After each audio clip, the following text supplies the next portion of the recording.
I missed the light.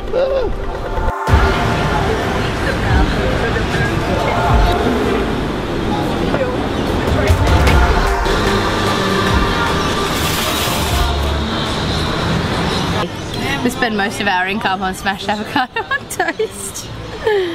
Hey, there's worse things out there. I don't actually know where we are. We're in Sydney. Where's this? Brighton? Something like that. Stopped in, had some brekkie on the way to the 19.2 live announcement that I found out about like a couple of days ago. So I've gone for a little whirlwind trip to Sydney first thing this morning, and now we get ready. We've got 2 hours until it's announced, I think.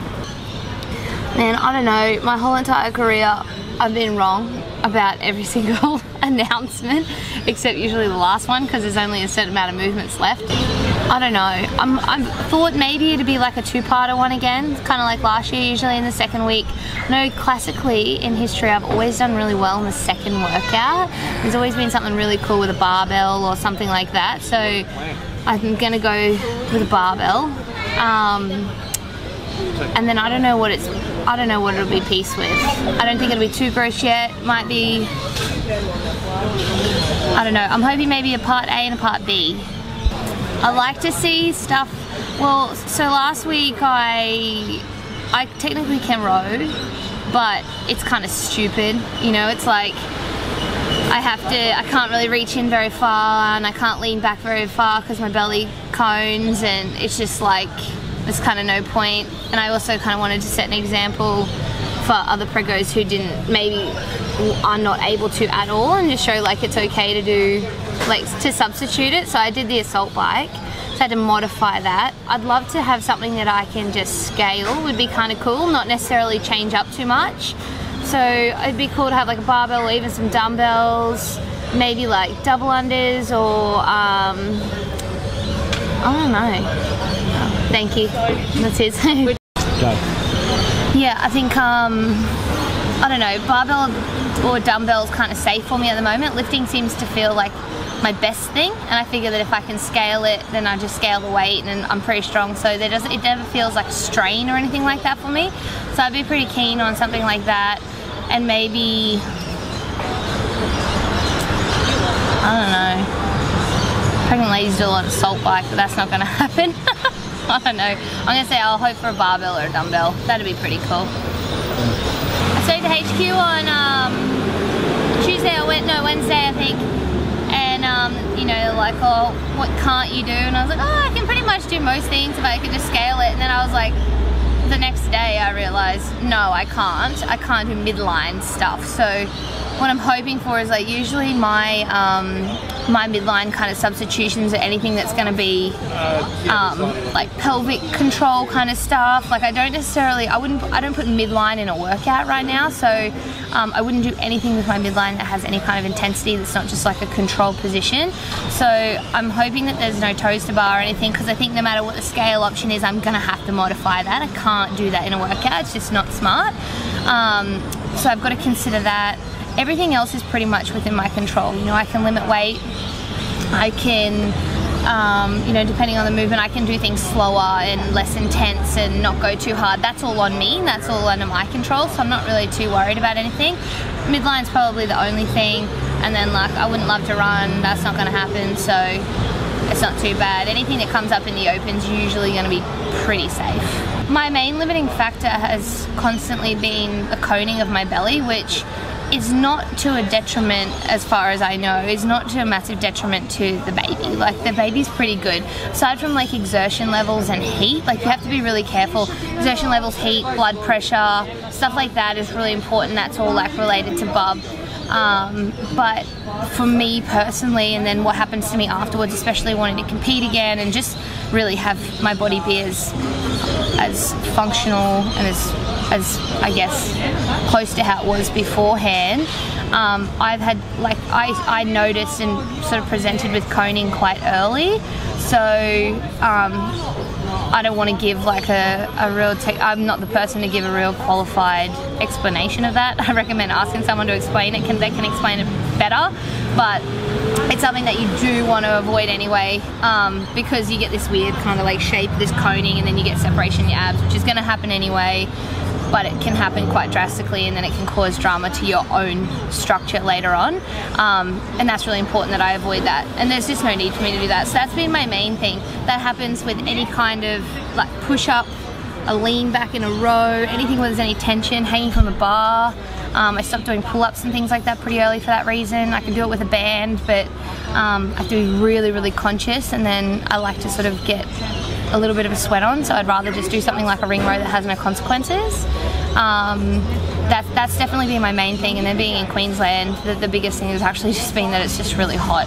I just have to really monitor that and make sure that I'm not absolutely exerting myself. I'm kind of under the theory, I kind of work off the theory that at no point in time does a pregnant woman really need to exert herself, you know, like there's no need, I don't need to maintain a certain level of fitness. I believe in moving and exercising, and I think that's really good for you, and it is. It makes me feel 1,000 times better, and I think that it will lead to a good labour and healthy baby, but I don't need to exert myself to do that.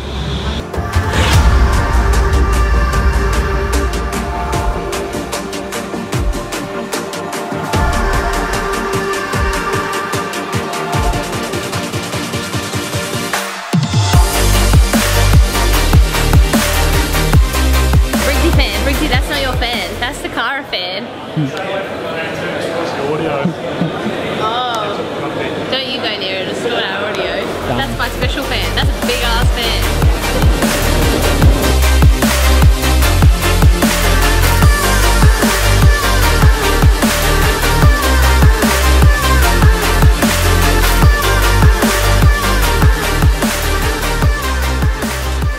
Obviously a very different season for you. You stood on the CrossFit Games podium 2 years ago in 2017. Now this year, you're in the third trimester of a pregnancy. Can I ask you, what was the feelings like last week? Because you've gone into every open workout probably thinking you could almost win it, and last week's a bit different. Yeah, it's been totally different, but you know what, I actually had a chat to my hubby trying to decide whether to register for the Open, what would I do, you know, just knowing that I needed to kind of do my own thing and I would need to modify and everything like that. It was going to look a little different for me. And then, you know, he, as he always does, he kind of talked to me as like, you know, this is what you, like, this is what I've always done. This is a part of my life, and it has been for a really long time. And then when I thought about it, I thought, you know what, there's probably a lot of other pregnant women out there at the exact same time that might feel a little bit lonely in their community at the moment because they maybe can't, you know, participate like they normally could. And I thought, well, maybe if they can see me and I'm doing it and I get to do it with more of a focus on the members in my affiliate, and sort of it can be more about them for once and about everyone else, and we can kind of create our own little community and still be a part of that, then it was 100% worth doing. So yeah. I love that you talked about your affiliate, because that's a side of you that we don't often get to see. We always see Cara Saunders, the games athlete, but you've owned an affiliate for many a year. You're a great CrossFit coach. Your experience with being pregnant, how does that differ from taking, because we talked before, you've taken a number of people through their pregnancy as a coach. Has your experience been what you would expect it to be, or has it been slightly different, or? You know what, I've always believed in CrossFit as a strength and conditioning program that it is, and I've said this a million times in interviews over the years, and I believe that it is for everyone, and that it can be the best part of your day, and it can make you live out better days, no matter whether you're injured or pregnant or whatever it may be, and everything can be altered. And so I've always really tried to put the emphasis in an affiliate that I've either worked in or I've owned, to make sure that everyone could do something that was giving back in their day and was allowing them to live better days. And so I have trained pregnant women. I educated myself as best I could to train them the best way I could. I only have a certain scope, so you know, I sort of work with other people to get as much information as possible. It's very different now being the person. I have more of the feelings that have been communicated to me over the years from those women, and now I get to feel it firsthand, and I didn't know what mixed bag I was going to get individually.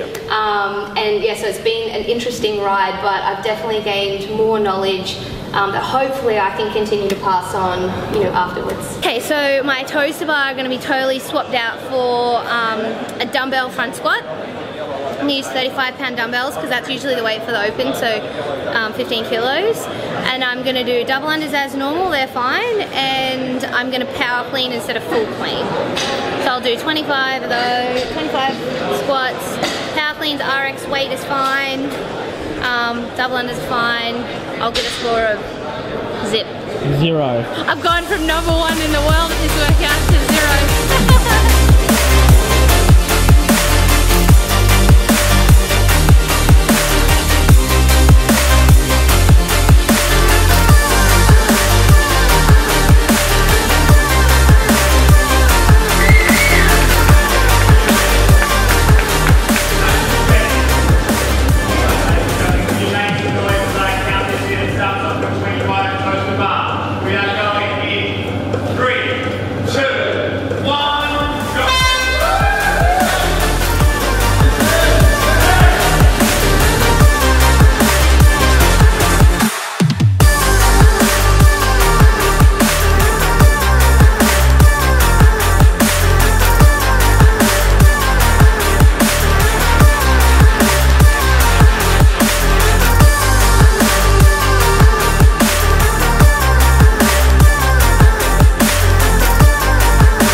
How'd the workout go? It was good. Modified accordingly. Good idea, thanks to my husband. My cameraman. Yeah, it was good. I feel a little bit tired now, but nothing too crazy. It was good in there. I was able to just control myself the way I needed to. Just breathe and relax and do what I could do. And haven't done double unders in quite a while. Not because I couldn't, but just because I just haven't needed to do them a lot, so it was kind of good to do them, and they still felt really good, and just to know that everything I'm doing is kind of working and everything still feels really good. So yeah, it was good fun. So from someone who's got the world record in this workout, what are your tips for it? What are the chances? Yeah, what are the chances that's the workout that came up and I got the top score for it last time? Tips for it. I think from memory I broke up the toes to bar last time. They're just one of those things that run out. It's really easy to do big hits and kind of get led into a false sense of security, and then your cleans end up collapsing. You just kind of end up cooking, grip goes, and everything just sort of crumbles. So I'd be pretty methodical on those, but quick transitions to the double unders. Keep the transitions really quick, and then just assess that barbell. Is it worth touch and going, or is it smarter to go singles, just depending on where your strength is. If you are weak in that eccentric phase, you're better off chasing it up, or if you chase it up, do you not chase it up, if you've set that plan. I can't remember too much how I did it last time, but just be a little bit conservative at the start, because I think that barbell starts to feel pretty heavy for a lot of people by the end of it, and you just got to be mindful of not letting yourself get to a massive amount of fatigue by the time you get there.